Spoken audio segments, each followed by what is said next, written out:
আজকে আমরা একটা ইনভার্টারের বক্স ওপেনিং রিভিউ দেব। ইনভার্টারটা হচ্ছে সুপারস্টার সোলার ইনভার্টার। তো বক্স ওপেন করার পরে আমি ভিতরে যেটা পেয়েছি একটা ওয়ারেন্টি কার্ড, তারপরে হলো দেয়ালে লাগানোর জন্য দুটা রয়্যাল প্লাগ, একটা ফিউজ 200 অ্যাম্পিয়ারের একটা ফিউজ, আর ব্যাটারির কানেকশন করার জন্য ব্যাটারি লাক্স দুইটা। এটা খুবই ইম্পর্টেন্ট, এইটা এবং এটা। তো ইনভার্টারের গায়ে যদি আমরা দেখি, এটা 12 ভোল্টেজের 2000 বিএ এটা ইনভার্টার। বাকি এখানে তথ্যগুলো আপনারা চাইলে পজ করে দেখে নিতে পারবেন, এখানে আছে।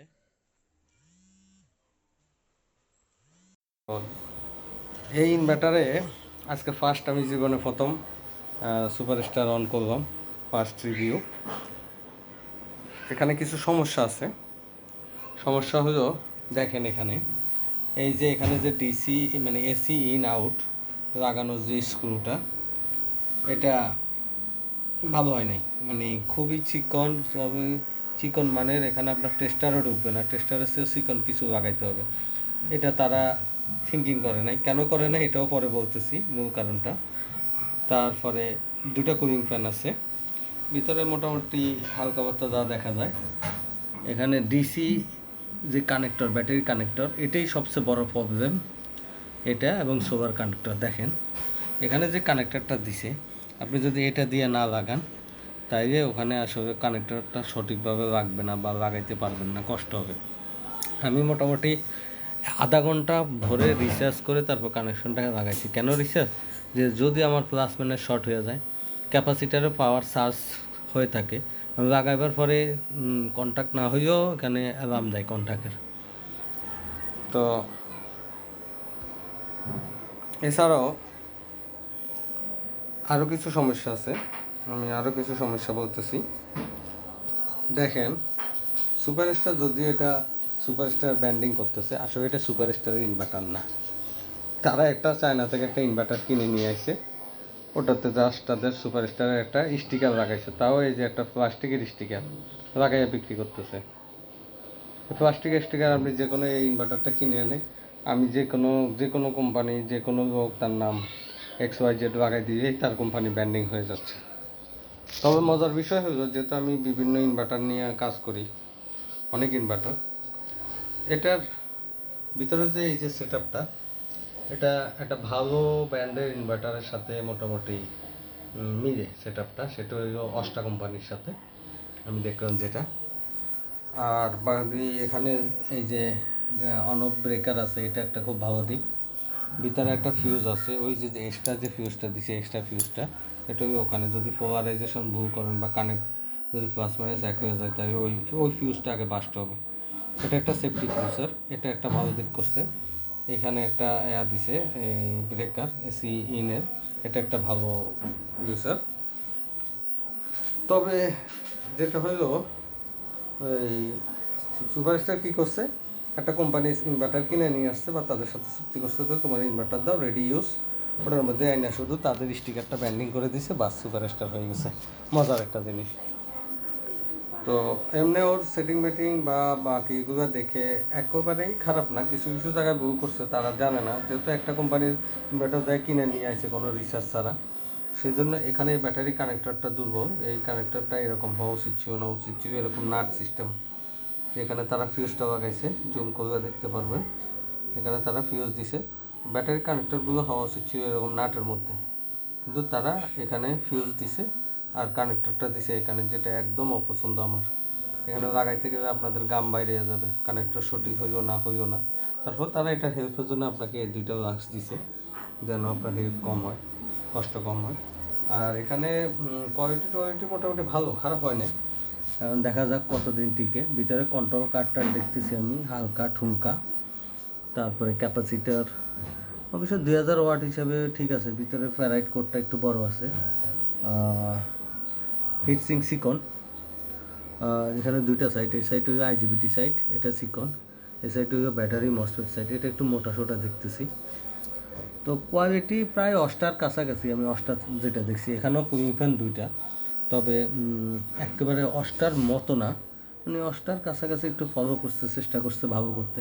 যদিও সুপারস্টার তো নিজে কোনো পরিশ্রমই করে নাই, একজনের বানানো ইনভার্টার জাস্ট নিয়ে এসে নিজেদের ব্যান্ডিংটা স্টিকার লাগাই দিছে, সুপারস্টার হয়ে গেছে। এটা এই যে প্লাস্টিকের ঠুনকো, এমনি হাত দিয়ে টান দিয়ে এটা গাম উঠে যাবে। তো বাকি মোটামুটি দেখা যাক। ও আরেকটা কথা বলি নাই, সেটা হইল এটা কিন্তু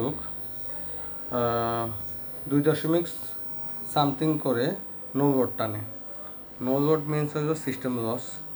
সিস্টেম লস কি আমি আপনি দেখাই, 2.33 বা 2.14 করে, মানে 28.5, মানে প্রায় 28.5 বা 29 ওয়াট করে সে সিস্টেম লস করে। সিস্টেম লস কেন করে? এখানে তার ওই যে ভিতরে লাইট আছে, ডায়োড আছে, ডিসপ্লে আছে, তারপরে দেখেন আপনারা 2.14 অ্যাম্পিয়ার সে নো লোডে, আর 28 ওয়াট হইও সে খরচ করতেছে নো লোডে। আমরা যদি ফলো করি দেখেন, এই যে আমার এখানে কোনো লোড লাগানো হয় না, এসি আউট, তারপরে সে মোটামুটি এখানে এই যে তার ডিসপ্লেটা চলতেছে, তারপরে হইলো তার ভিতরে যে কিছু ইকুইপমেন্ট চলতেছে লাইট, এই কারণে সে মোটামুটি 28-29 ওয়াট করে সিস্টেম লস করতেছে।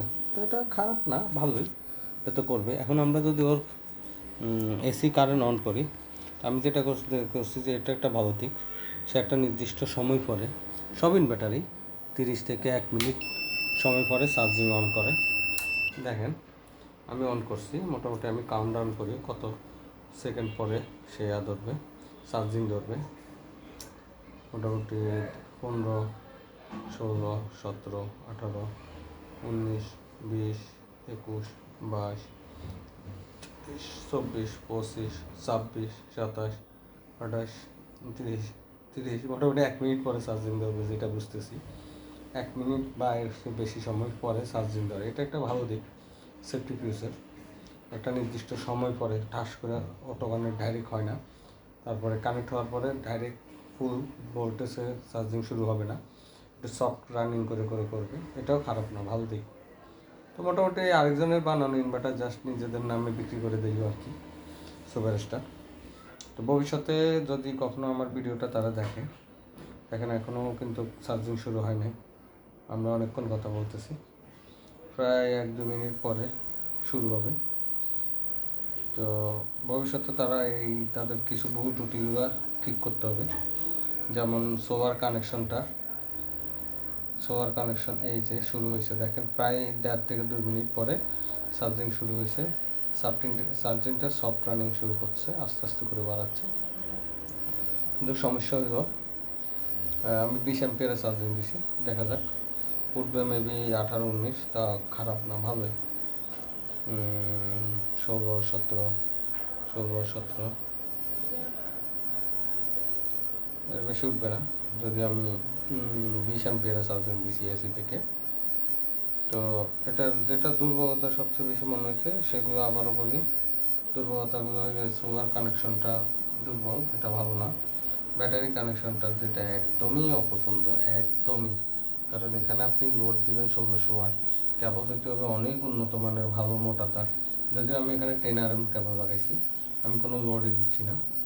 তারপরে ওখানে যে কানেক্টর, আপনি যদি এই জিনিসটা দিয়ে না লাগান এবং মোটা তার না দেন, অনেক মোটা তার দিবেন এখানে, কিন্তু এটা দিয়ে লাগাইতে হবে, নাই হবে না। কেবলটা আপনাদেরকে অবশ্যই 20 RM তার দিতে হবে এখানে, ব্যাটারি কানেকশনে 20 RM দিয়ে এটাকে লাগাইয়া তারপর এটা দিয়ে লাগাবেন, তাহলে আপনারা ভালো পাবেন। যদিও আমি এটা লাগাই নাই, জাস্ট রিভিউর জন্য আমি চালু করছি। তো আবারও ভালোই, কিছু জিনিস মডিফাই করতে হবে। এই যে এই জিনিসটা ভালো না, এটা চেঞ্জ করতে হবে। ব্যাটারি কানেক্টর ভালো করতে হবে, সোলার কানেক্টর ভালো করতে হবে। আর ব্যাটারি কানেক্টরের বর্তমানে দুর্বলতাটা এটা দিয়ে কাটানো যাবে।